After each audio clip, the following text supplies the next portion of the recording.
جب دل تھک جائے تو جان لو کہ آسمان سے تمہاری مدد کے لیے قبولیت کا اب کوئی نہ کوئی دروازہ کھلنے لگا ہے۔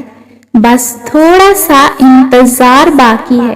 تمہاری چاہت کو اللہ پاک کی چاہ بنانے کے لیے تھوڑی اور اطاعت باقی ہے۔ جس آزمائش کے لیے اللہ پاک نے تمہیں چنا ہے اس کا بھی انعام باقی ہے۔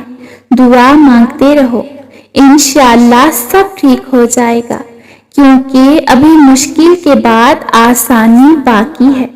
اللہ پاک کے فیصلے پر جس نے راضی ہونا سیکھ لیا تو اللہ پاک اپنے فیصلے کو اس انسان کی خواہشوں تک لے جاتا ہے جو اس انسان نے چاہا تھا، پھر بس اس انسان کو وہ مل جاتا ہے جس کی اسے تمنا تھی۔ اپنے لیے بہتری کی دعا مانگو اور باقی سب فیصلے اللہ پاک پر چھوڑ دو۔ اللہ تم سے محبت کرتا ہے، وہ کبھی تمہارا برا نہیں چاہے گا۔ جس چیز کی تم تمنا کرتے ہو اس کے لیے دعا کرتے رہو۔ ممکن اور ناممکن صرف انسان کے دماغ کا تصور ہے، اللہ پاک کے لیے کچھ بھی ناممکن نہیں ہے۔ اس کے تو ایک کن کی بات ہے، اس نے کن فرمانا ہے اور فیکون کے معجزے تمہاری زندگی بدل دیں گے۔ انشاءاللہ اس دنیا میں حاصل لا حاصل کچھ ہے ہی نہیں۔ اوپر والی ذات جب تک آپ کا ساتھ نہیں دیتی تب تک آپ بے بس، لاچار، مجبور محسوس کرتے ہیں۔ اللہ پاک چاہے تو آپ کو سب مل سکتا ہے، اور اگر وہ چاہے تو آپ کچھ نہیں کر سکتے۔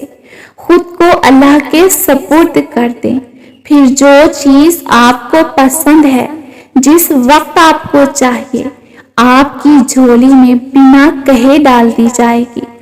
تم یہ خیال کرتے ہو نا کہ تم پر ظلم کیا جا رہا ہے، حالانکہ وہ تو رائی کے دانے کے برابر بھی ظلم نہیں کرتا۔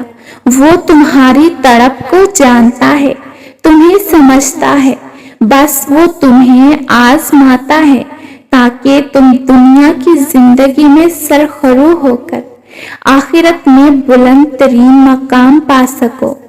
دعاؤں سے تقدیر کے رخ موڑ دیے جاتے ہیں۔